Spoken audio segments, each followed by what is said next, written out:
नमस्कार, आरडीज रेसिपीमध्ये तुमचं सगळ्यांचं मनपूर्वक स्वागत.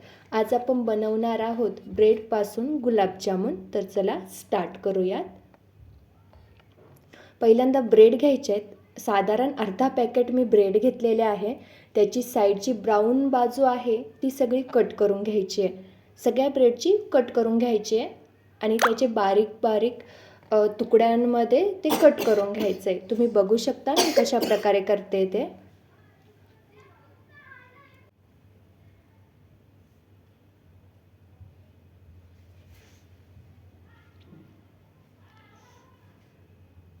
आपण सगळ्या ब्रेडची असे बारीक तुकड्यांमध्ये करून घेतलेलं आहे. त्यामध्ये आपण दूध टाकणार आहे. दूध टाकून त्याचा एक डो तयार करणार आहोत, म्हणजे पिठाच्या गोळ्यासारखा त्याचा एक गोळा तयार करणार आहोत. तुम्ही बघू शकता मी कशा प्रकारे करते. ब्रेडचा गोळा तयार होतोय तोपर्यंत आपण एका साईडला पाक करण्यासाठी ठेवून देणार आहोत, म्हणजे तो गार पडेल. त्यासाठी आपण एक कढई घेतलेली आहे, गॅस चालू केलेला आहे आणि त्यामध्ये 1 वाटी आपण पाणी टाकणार आहे आणि त्याच वाटीने आपण वाटीवर साखर टाकणार आहोत. तुम्ही तुमच्या हिशोबावरती करू शकता. तुम्हाला गोड पाहिजे आहेत की कसे पाहिजे आहेत त्यावरती तुम्ही साखर कमी जास्त करू शकता.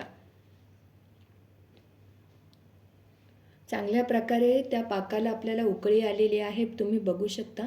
त्यामध्ये आपण वेलची टाकणार आहोत, थोडं केसर टाकणार आहोत. तुम्ही बघू शकता आपल्या पाकाला छानशी अशी उकळी आलेली आहे. पाक तयार झालाय की नाही हे चेक करण्यासाठी आपण 2 बोटामध्ये त्याला थोडंसं तार तोडल्यासारखं करणार आहोत. तार तुटली म्हणजे समजायचं आपला पाक तयार झालाय. आपला डो तोपर्यंत तयार झालेला आहे. त्याचे असे बारीक बारीक गोळे करून घेणार आहोत. तुम्ही बघू शकता मी कसे केलेत. छोटे छोटे तुम्ही तुमच्या हिशोबावरती करू शकता, बारीक करायचे की मोठे करायचे.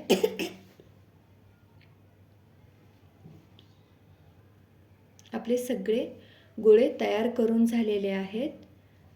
आपण आता ते तळण्यासाठी तेल उकळत ठेवणार आहोत, गरम होण्यासाठी ठेवणार आहोत. आपलं तेल आता गरम झालेलं आहे. त्यामध्ये आपण एक एक करून ते चांगले क्रिस्पी होईपर्यंत चांगले तळून घेणार आहोत. तुम्ही बघू शकता मी कशा प्रकारे तळत आहे.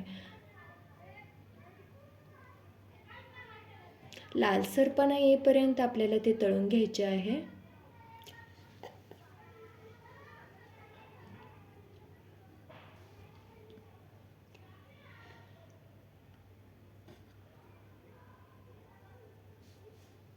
छानसे असे आपले तळून होत आलेले आहे.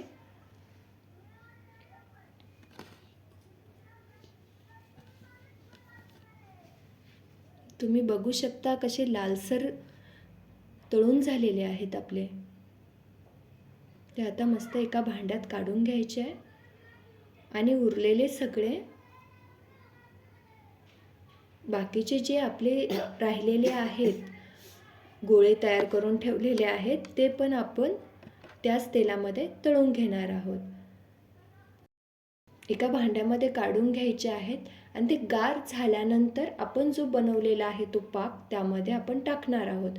गोळे पण आपले गार झालेले आहेत आणि आपला पाक पण गार झालेला आहे. तुम्ही बघू शकता तो त्याच्यामध्ये टाकायचा आहे पाक.